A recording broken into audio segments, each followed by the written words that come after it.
जो भाजपा शासित हैं और इसी फांसीवादी विचारधारा पर चलकर जनता को नरक में झोंक रहे हैं। लगभग 10,500 करोड़ का कर्ज शिवराज ने ले लिया है। उत्तर प्रदेश पर 6 लाख करोड़ का कर्ज है। भाजपा राज में महिलाओं पर हो रहे अत्याचार और खुलेआम चलते हथियारों के पीछे भाजपा की कौन सी सोच है। बिहार पर वर्तमान में 1,86,000 करोड़ का कर्ज है। 1,98,000 करोड़ का कर्ज है आज हरियाणा सरकार पर।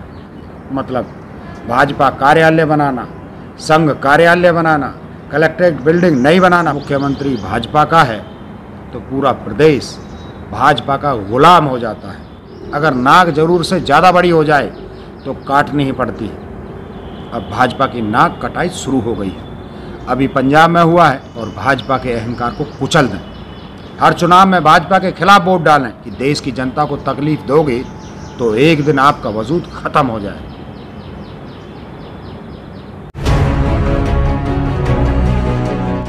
भाइयों, कुछ दिन पहले मैंने एक वीडियो डाला था, आपने देखा होगा, जिसमें हमने बात की थी कि किस तरह भाजपा फांसीवादी विचारधारा पर चल रही है। जो विचारधारा मुसोलिनी और हिटलर की थी, इस विचारधारा में अमीर और गरीब नागरिक को अलग माना जाता है, मीडिया को कंट्रोल किया जाता है, राष्ट्रवाद के नाम पर झूठ फैलाया जाता है, स्थापित राष्ट्रीय संपत्ति को बेचा जाता है या उसका निजीकरण किया जाता है, सेना के नाम की ओढ़नी बनाई जाती है और बेतहाशा कर्ज लेकर देश की अर्थव्यवस्था गलत दिशा में मोड़ दी जाती है। जो लोग कॉलेज में पॉलिटिक्स, हिस्ट्री या जियो पॉलिटिक्स से जुड़े विषय लेकर पढ़े होंगे, उन्हें सब अच्छे से पता होगा कि मुसोलिनी को क्यों मारा गया और हिटलर का क्या हाल हुआ।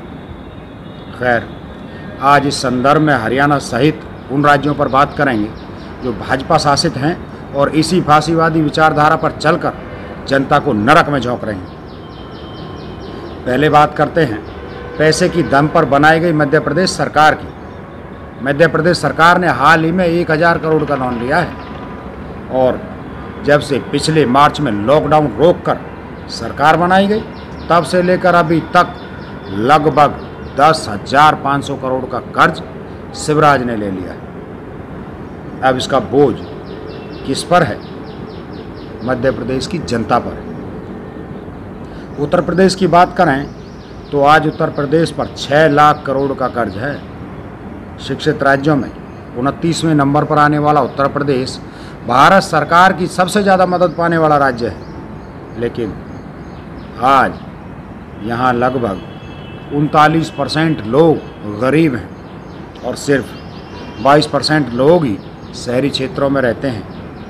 तो आप समझ सकते हैं भाजपा राज में महिलाओं पर हो रहे अत्याचार और खुलेआम चलते हथियारों के पीछे भाजपा की कौन सी सोच है।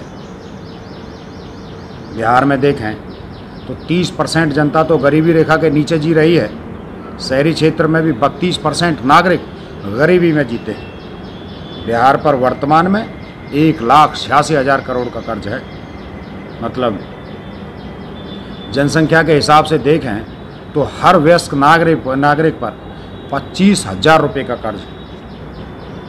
अब आते हैं हरियाणा की तरफ। तो 1,98,000 करोड़ का कर्ज है आज हरियाणा सरकार पर, जिसका बोझ आम जनता को ढोना पड़ रहा है।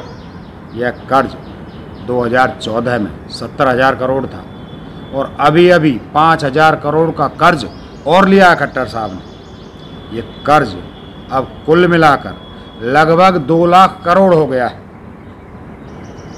अब मूल मंत्र देखिए विचारधारा का है।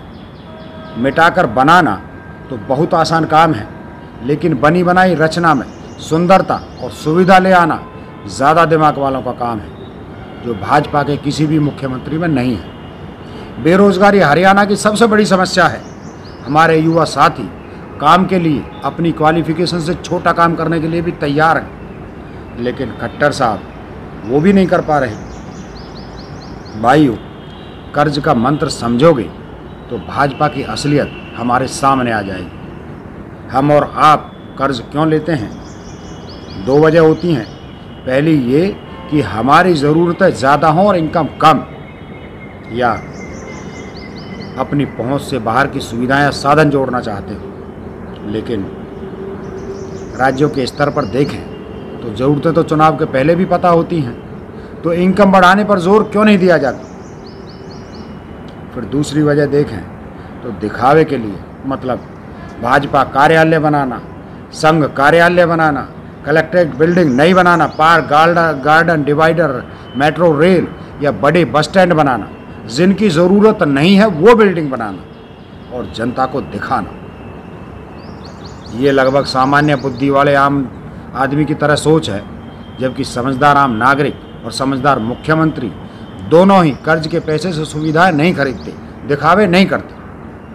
पर भाजपा सरकारें हर जगह सिर्फ दिखावे वाले काम करके जनता को धोखे में रखती हैं, जबकि सरकार के स्तर पर सबसे पहले आम नागरिक के जीवन में सकारात्मक बदलाव लाने की ज़रूरत है। नई इमारतें बनाकर क्या फ़ायदा जब उनमें न्याय और मदद नहीं मिलेगी? नए गार्डन बगीचे बनाने का क्या फ़ायदा जब लोग सुरक्षित महसूस नहीं करेंगे? महिलाएं घर से निकलने में डरेंगी तो कौन अपने बच्चों को गार्डन में घुमाएगा? मेट्रो की क्या ज़रूरत है जबकि सिटी बस ही पूरे शहर में नहीं पहुंच पाती? भाजपा के कार्यक्रमों में करोड़ों के पंडाल खर्च होते हैं, जबकि ये पैसा आम जनता का है, आम नागरिक के लिए खर्च होना चाहिए। पर मुख्यमंत्री भाजपा का है तो पूरा प्रदेश भाजपा का गुलाम हो जाता है। सरकारी पैसे और इमारतों का उपयोग भाजपा पार्टी के प्रचार में होता है। जो पैसा युवाओं के लिए लघु उद्योग और कृषि उद्योग में खर्च करना चाहिए वो भाजपा के प्रचार में खर्च होता है, तो कर्ज तो बढ़ेगा ही। मध्य प्रदेश में 22 विधायक खरीदे गए, करोड़ों रुपया पानी की तरह बहाया गया। अब कर्ज लेकर जनता पर बोझ डाला जा रहा है। हरियाणा में युवा बेरोजगार और बेटियां असुरक्षित हैं। क्या कारण है कि खट्टर साहब युवाओं की मदद नहीं कर पा रहे? आज हरियाणा के लोगों को रोज़गार के नए तरीके सिखाने की ज़रूरत है। जो किसान सड़कों पर बैठे हैं उनको तीनों कानून वापस लेकर खेतों में वापस भेजने के लिए व्यवस्था करनी चाहिए, वो ज़रूरी है। पर भाजपा पार्टी में अहंकार को प्राथमिकता दी जाती है, तो यही सही, अगर नाक जरूर से ज़्यादा बड़ी हो जाए तो काटनी ही पड़ती है। अब भाजपा की नाक कटाई शुरू हो गई है। अभी पंजाब में हुआ है, अब बिहार का नंबर है और 5 राज्यों में विधानसभा चुनाव में भाजपा को सबक सिखाना है। इसलिए युवा साथी, किसान भाई और जागरूक महिलाएं आगे आएं और भाजपा के अहंकार को कुचल दें। हर चुनाव में भाजपा के खिलाफ वोट डालें और इन्हें बताएं कि देश की जनता को तकलीफ दोगे तो एक दिन आपका वजूद खत्म हो जाए।